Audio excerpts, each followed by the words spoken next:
Hello friends, स्वागत है आपका अपने यूट्यूब चैनल अपनी पाठशाला में। फ्रेंड्स, हमने आरआरबी एनटीपीसी सीबीटी 1 जो कि दिसंबर 2020 से लेकर के जुलाई 2021 तक चला था, उसी का महत्वपूर्ण प्रश्न जो था उसको हमें कलेक्ट करके एक भाग श्रृंखला शुरू किए थे। उसी का आज 15वां भाग लेकर के आए हैं।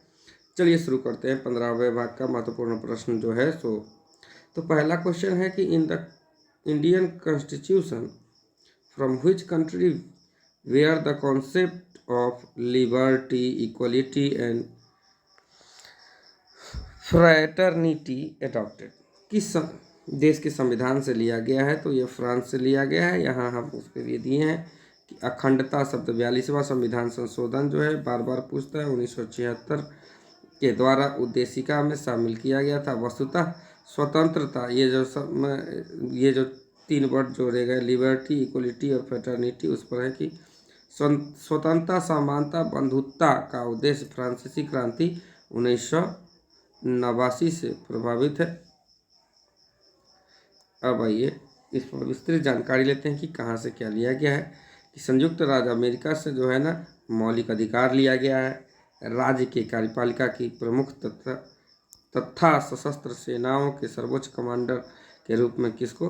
राष्ट्रपति का होने का प्रावधान जो है ना अमेरिका से ही लिया गया है। न्याय में न्यायिक पुनरावलोकन किया जा सकता है, यह भी अमेरिका से लिया गया है।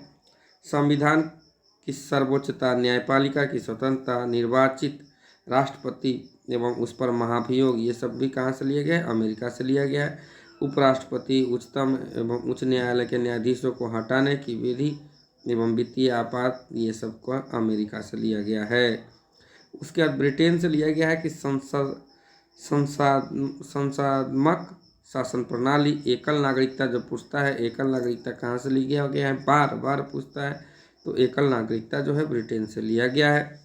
विधि की निर्माण की प्रक्रिया, मंत्रियों के उत्तरदायित्व वाली संसद प्रणाली, ये सब जो है ब्रिटेन से लिया गया है। तो इसमें ब्रिटेन वाला में सबसे ज़्यादा एकल नागरिकता जो है ब्रिटेन से लिया गया है, पूछता है। उसके बाद जो है ना अमेरिका में जो है ना मौलिक अधिकार जो है ना, उसके बाद जो है ना राज्य के कार्यपालिका के प्रमुख एवं सशस्त्र सेनाओं के सर्वोच्च कमांडर राष्ट्रपति होते हैं। न्यायिक पुनरावलोकन भी बार बार पूछता है। उसके बाद चलिए आयरलैंड से नीति निर्देशक तत्व लिए गए हैं। आयरलैंड से नीति निर्देशक तत्व लिए गए हैं। मौलिक अधिकार भाग 3 में है, अनुच्छेद 12 से 35 तक है, 12 से 35 तक है। और जो है ना अभी पढ़े हैं कि ये राज्य के नीति निर्देशक तत्व जो है वो भाग 4 में है। और 4 जो है वो कहाँ से कहाँ तक है? तो भाग 4 बार बार पूछता है हम लोगों से कि भाग 4 में है, और ये जो है ना 36 से 51 तक है। चलिए उसके बाद ये कहाँ से लिया गया है? बार बार पूछता है कि आयरलैंड से लिया गया है। और उसके बाद राष्ट्रपति के निर्वाचन की मंडल की व्यवस्था जो है ना वो भी आयरलैंड से लिया गया है। राष्ट्रपति द्वारा राज्य सभा में जो है ना साहित्य, कला, विज्ञान एवं सामाजिक सेवा इत्यादि के क्षेत्र में जो ख्याति प्राप्त व्यक्तियों को मनोनीत करते हैं, वो सब कहाँ से लिया गया है? आयरलैंड से लिया गया है। इसके अलावा आपातकालीन उपबंध भी आयरलैंड से लिया गया है। अब आइए ऑस्ट्रेलिया से प्रस्तावित क्या क्या लिया गया है? तो भाषा समवर्ती सूची के प्रावधान कहाँ से लिए गए हैं? ऑस्ट्रेलिया से लिए गए हैं। बार बार पूछता है कि समवर्ती सूची का प्रावधान कहाँ से लिया गया है? तो समवर्ती सूची का प्रावधान जो है वो आपको ऑस्ट्रेलिया से लिया गया है। उसके बाद केंद्र और राज्य के बीच के संबंध जो है ना वो भी ऑस्ट्रेलिया से लिया गया था। शक्तियों का विभाजन, केंद्र और राज्य के बीच के संबंध एवं शक्ति, केंद्र और राज्य के बीच के शक्ति एवं संबंध का विभाजन जो है ना वो भी ऑस्ट्रेलिया से लिया गया है। संसदीय विशेषाधिकार भी ऑस्ट्रेलिया से लिया गया है। जर्मनी से जो पूछता है, बार बार पूछता है कि आपातकाल कहाँ से लिया गया है? तो जर्मनी से आपातकाल के प्रवर्तन के दौरान राष्ट्रपति को मौलिक अधिकार संबंधी शक्तियाँ दिया गया है कि मौलिक अधिकार में वो किसी मौलिक अधिकार को कुछ समय के लिए निलंबित किया जा सकता है। उसके बाद कनाडा से जो लिया गया है वो भी पूछता है बार बार कि संघात्मक विशेषताएं कहाँ से ली गई है? तो कनाडा से। संघात्मक विशेषताएं, अवशिष्ट शक्तियाँ केंद्र के पास है। संघात्मक विशेषताएं, अवशिष्ट शक्तियाँ किससे लिया गया है? कनाडा से लिया गया है। दक्षिण अफ्रीका से संविधान के संशोधन पूछता है कि संविधान संशोधन की प्रक्रिया किस देश के संविधान से लिया गया है? तो दक्षिण अफ्रीका के से लिया गया है। उसके बाद रूस से मौलिक कर्तव्य, रूस पहले जो हमारा संविधान था उसमें मौलिक कर्तव्य नहीं था, बाद में 42वें संविधान संशोधन 1976 द्वारा जो है ना मौलिक कर्तव्य को जोड़ा गया। पहले मौलिक कर्तव्य 10 थे, फिर जो है ना 86वां संविधान संशोधन 2002 द्वारा मौलिक कर्तव्यों में वृद्धि करके एक बढ़ा दिया गया, मतलब 11 मौलिक कर्तव्य हो गए। अब हर माता पिता का यह कर्तव्य बनता है, 11वां जो जोड़ा गया वो ये था कि हर माता पिता का कर्तव्य बनता है कि वो अपने 6 से 14 साल के वर्ष के बच्चों को शिक्षा दिलाए। उसके बाद जापान से विधि द्वारा स्थापित प्रक्रिया ली गई। जापान से क्या लिया गया? विधि द्वारा स्थापित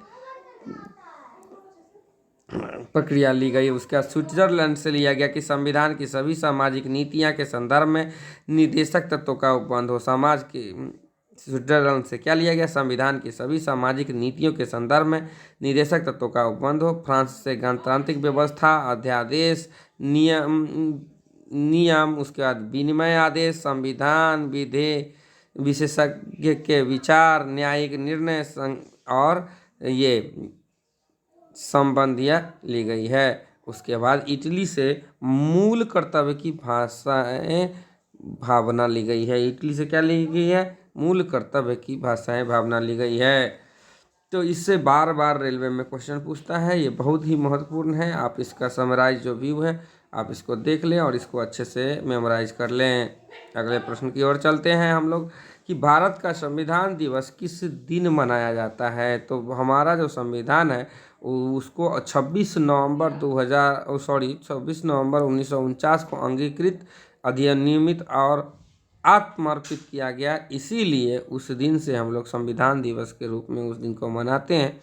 इसके बारे में बहुत जगह से हम कोट किए हैं, जैसे भारत का संविधान भारत के लोगों द्वारा संविधान सभा के माध्यम से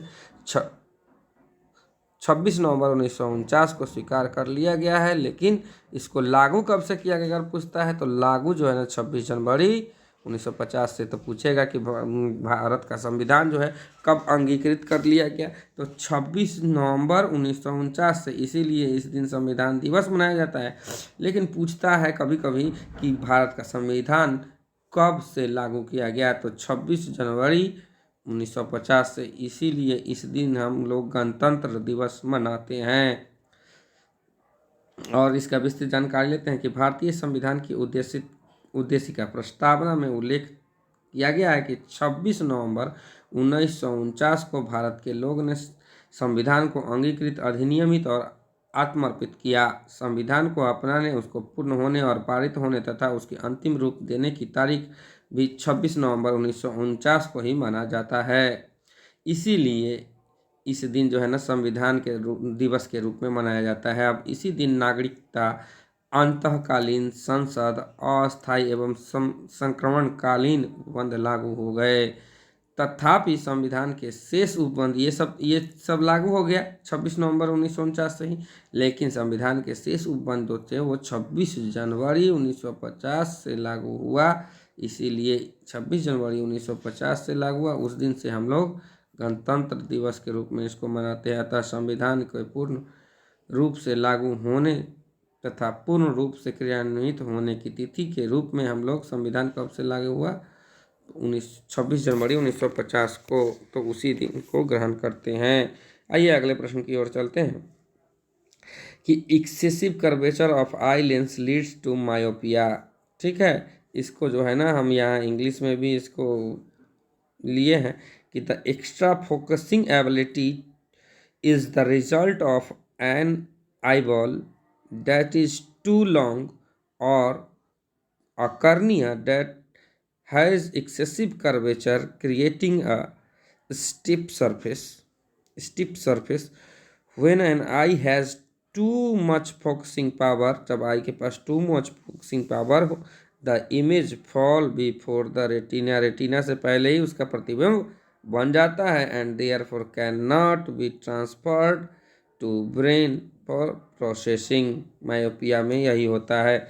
आइए हिंदी में इसकी जानकारी भी लेते हैं कि मायोपिया मानव नेत्र जो है, ह्यूमन आई में स्पष्ट देखने की जो दूरी है वो 25 सेंटीमीटर है। कम से कम अगर 25 सेंटीमीटर पे हो तो मानव नेत्र जो है स्पष्ट दृष्टि की न्यूनतम दूरी बार बार पूछता है वो कितना है, या तो 0.25 मीटर लिख दीजिए या सीधे 25 सेंटीमीटर है। अब आइए मायोपिया को जो है लो हिंदी में हम लोग कहते हैं निकट दृष्टि दोष। इसमें क्या होता है कि इस रोग से ग्रसित व्यक्ति नज़दीक की वस्तु को देख लेता है परंतु दूर की वस्तु नहीं देख पाता है। मतलब जो दृष्टि दोष होगा, यहाँ निकट है तो निकटे का वस्तु को देखेगा लेकिन दूर का नहीं देख पाएगा। इसका कारण क्या है? लेंस की गोलाई बढ़ जाती है, लेंस की फोकस दूरी घट जाती है और लेंस की क्षमता भी बढ़ जाती है। लेंस की गोलाई बढ़ जाती है, लेंस की क्षमता बढ़ जाती है लेकिन फोकस दूरी घट जाता है। इस कारण से वस्तु का प्रतिबिंब रेटिना पर न बन करके रेटिना से आगे बनता है। लेंस का प्रतिबिंब रेटिना पर न बन करके रेटिना से आगे बनता है। रोग का निवारण यही है कि निकट दृष्टि दोष के कारण के निवारण के लिए उपयुक्त फोकस दूरी में अवतल लेंस का प्रयोग किया जाता है। देखिए हम इसका ट्रिक बताते हैं निकट और दूर दृष्टि दोष का। तो निकट में हम लोग निकट जो है वो 3 शब्द का लिखते हैं, तो इसके साथ अवतल अवतल अवतल लेंस लगाते हैं। क्या लगाते हैं? अवतल लेंस। और जब हम लोग यहाँ लिखते हैं दूर दृष्टि दोष, तो देखिए कि दूर जो है वो 2 शब्दों का है, तो उसके साथ 3 शब्द वाला उत्तल लेंस लगता है। और जो 3 शब्द का है उसके साथ 4, मतलब दूर और निकट 3 दोनों जो शब्द लिखते हैं उसमें जो बड़ा है उसके साथ बड़ा लगेगा। तो निकट और दूर में 3 शब्द का है निकट, तो निकट के साथ 4 शब्दों वाला उत्तल लेंस लगता है। और जब दूर लिखते हैं तो 2 शब्दों का है, तो निकट और दूर में छोटा दूर है तो उसके साथ दूर लगेगा, तो इधर उत्तल लेंस लगेगा। तो हम बता दिए कि अगर निकट दृष्टि दोष हो तो उसको उत्तल लेंस लगेगा, और जब अगर वो है दूर दृष्टि दोष से कोई ग्रसित हो तो उसको क्या लगेगा? अवतल लेंस लगेगा। सॉरी, दूर वाला में उत्तल लेंस, क्योंकि दूर 2 शब्दों का है तो उसमें 3, जो उत्तल और अवतल में छोटा होगा वो लग जाएगा, और जो अब निकट है वो 3 शब्दों का है तो बड़ा है तो बड़ा के साथ कौन सा लगेगा? उसके साथ उत्तल लेंस लगेगा। और इसमें क्या होता है कि निकट दृष्टि दोष में जो है ना वस्तु का प्रतिबिंब रेटिना पर न बन करके उससे आगे बनने लगता है। आइए दूर दृष्टि उसके बारे में सारा जान लेते हैं कि क्या है। कि दूर दृष्टि दोष को हम लोग हाइपरमाइट्रोपिया भी कहते हैं, और इस रोग से ग्रसित व्यक्ति को दूर की वस्तु दिखाई देता है। निकट में खाली निकट का दिखाई देता है, दूर में दूर की वस्तु दिखाई देता है, और निकट का दिखाई देता ही नहीं है दूर दृष्टि दोष में। इसमें लेंस की गोलाई कम हो जाती है, क्षमता भी जो है लेंस का कम हो जाता है, और फोकस दूरी बढ़ जाता है। जिस कारण क्या होता है कि रोग में निकट की वस्तु का प्रतिबिंब रेटिना के पीछे बनता है। निकट के वस्तु का प्रतिबिंब रेटिना के पीछे बनता है। रोग का निवारण यह है कि इस दोष के निवारण के लिए उपयुक्त फोकस दूरी के रूप में उत्तल लेंस का प्रयोग करेंगे। जैसे हम बता दिए कि अवतल लेंस कहाँ लगेगा? अवतल उत्तल में बड़ा है अवतल, अवतल निकट जो बड़ा है उसके साथ लगेगा। तो निकट बड़ा है 3 शब्द, उसके साथ 4 लगेगा। दूर छोटा है तो दूर के साथ उत्तल लेंस लगेगा। अब आइए जरा दृष्टि दोष भी होता है। यह वृद्धावस्था के कारण आँख की सामंजस्य की क्षमता घट जाती है या समाप्त हो जाती है, जिसके कारण व्यक्ति न तो दूर की वस्तु न ही निकट की वस्तु देख पाता है। और इस रोग के निवारण के लिए द्विफोकसी मतलब उभयावतल, आधा पार्ट में अवतल आधा पार्ट में उत्तल लेंस लगाया जाता है, जिसको बाइफोकल लेंस भी कहते हैं, का उपयोग करते हैं। उसके बाद आता है दृष्टि वैषम्य या अबिंदुकता। बार बार पढ़िएगा अबिंदुकता। इसमें जो है नेत्र क्षितिज दिशा में तो ठीक देख पाता है, परंतु अगर वह ऊर्ध्व दिशा में नहीं देख पाता है, जिसके निवारण के लिए बेलनाकार सिलिंड्रिकल हम लोग लेंस का प्रयोग करते हैं। अब रेटिना की शंकु कोशिका से रंग का एवं छर रॉड कोशिका से प्रकाश की तीव्रता का आभास होता है। जब आँख में धूल जाती है तो उसका नेत्र जो है वह श्लेष्मता अंग सूज जाता है और लाल हो जाता है। आँख के रंग में मतलब आइरिस के रंग से होता है। आँख के रंग में किससे मतलब होता है? आइरिस से। चलिए, तो हम लोग पढ़ लिए कि मानव का जो आँख है उसमें जो है ना excessive curvature of eye lens leads to myopia. निकट दृष्टि दोष को हम लोग मायोपिया कहते हैं। इसमें अवतल लेंस लगाया जाता है 4 शब्दों का, तब ठीक होता है। और अगर दूर दृष्टि दोष है जिसको हाइपरमेट्रोपिया कहते हैं, उसमें हम लोग 3 शब्दों का उत्तल लेंस लगाते हैं। चलिए उसके बाद हम लोग पढ़ते हैं कि भारतीय राष्ट्रीय कांग्रेस का गठन किसने किया। तो भारतीय राष्ट्रीय कांग्रेस का गठन जो है ना, Allen Octavian Hume A.O. Hume ने किया है। अब इसने भारतीय राष्ट्रीय कांग्रेस का स्थापना 1885 में हुआ है। और एलेन ऑक्टेवियन ह्यूम नामक एक अवकाश प्राप्त ब्रिटिश अधिकारी ने भारतीय नेताओं के सहयोग से 28 दिसंबर 1885 को बम्बई में भारतीय राष्ट्रीय कांग्रेस की स्थापना की। बॉम्बे में आयोजित कांग्रेस के प्रथम अधिवेशन की अध्यक्षता किसने की? यह बार बार पूछता है। स्थापना की A.O. ह्यूम ने और अध्यक्षता किसने की? उमेश चंद्र बनर्जी ने की थी। और इस अधिवेशन में कितने लोग भाग लिए ये भी बार पूछता है, 72 प्रतिनिधि। तो भारतीय राष्ट्रीय कांग्रेस की स्थापना 1885 में हुई। इसका गठन किसने किया? A.O. ह्यूम ने किया था। उसकी अध्यक्षता किसने की? तो उमेश चंद्र बनर्जी ने की थी। ये कब हुआ था? तो 28 दिसंबर 1885 को। और इसमें पहला जो अधिवेशन हुआ था उसमें कितने लोग भाग लिए थे? तो 72 प्रतिनिधि थे। प्रारंभ में ब्रिटिश सरकार ने कांग्रेस को अपना सुरक्षा कवच समझकर सहयोग दिया, किंतु बाद में जब कांग्रेस ने वैधानिक सुधारों की मांग रखी तो अंग्रेजों का कांग्रेस से मोह भंग हो गया। अब आइए और भी विस्तृत जानकारी लेते हैं कि 1885 में भारतीय राष्ट्रीय कांग्रेस की स्थापना के साथ ही एक अखिल भारतीय राजनीतिक मंच का जन्म हुआ और इसी के साथ विदेशी शासन से भारत की स्वतंत्रता का संघर्ष एक संगठित रूप से प्रारंभ हुआ। कांग्रेस के जन्म के साथ ही भारतीय इतिहास में एक नया युग प्रारंभ हो गया।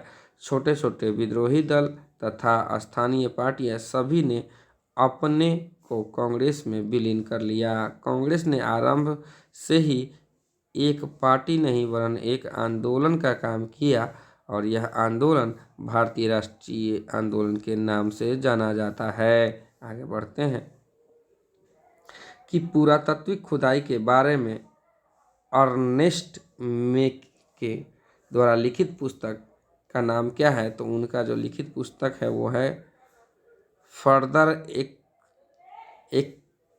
Excavation and Mohenjodaro. Further excavation at Mohenjodaro है। चलिए इसके बारे में थोड़ा विस्तृत जानकारी लेते हैं कि अर्नेस्ट मेके एक ब्रिटिश पुरातत्वविद थे जिन्होंने सन 1930 के दशक में सिंधु घाटी सभ्यता की खुदाई की थी और 1943 में उनका देहांत हो गया। उन्होंने मोहनजोदड़ो के स्थल पर ज्यामितीय उपकरणों के होने की बात की थी जो उनके द्वारा वैदिक गणित से संबंधित हो सकती है। इसके पहले प्रथम विश्व युद्ध के समय में वो सीरिया, मिस्र और फिलिस्तीन में भी रहे थे। तो आइए अगले प्रश्न की ओर चलते हैं कि निम्नलिखित में से कौन सा जो है वेब ब्राउज़र नहीं है? तो गूगल क्रोम जो है, क्रोम है वेब ब्राउज़र। मोजिला फायरफॉक्स तो वेब ब्राउज़र है। गूगल जो है सर्च इंजन है। गूगल क्या है? सर्च इंजन है। अगर इसी गूगल में क्रोम लगा देता तो गूगल वो वेब ब्राउज़र है। गूगल क्रोम वेब ब्राउज़र है। मोजिला फायरफॉक्स भी वेब ब्राउज़र है, ठीक है। ओपेरा भी वेब ब्राउज़र है। लेकिन सिर्फ अगर गूगल कहें तो गूगल क्या है? गूगल जो है ना वो सर्च इंजन है।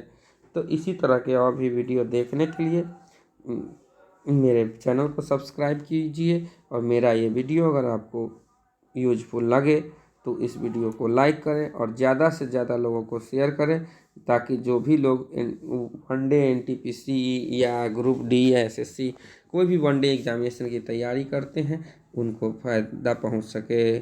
धन्यवाद।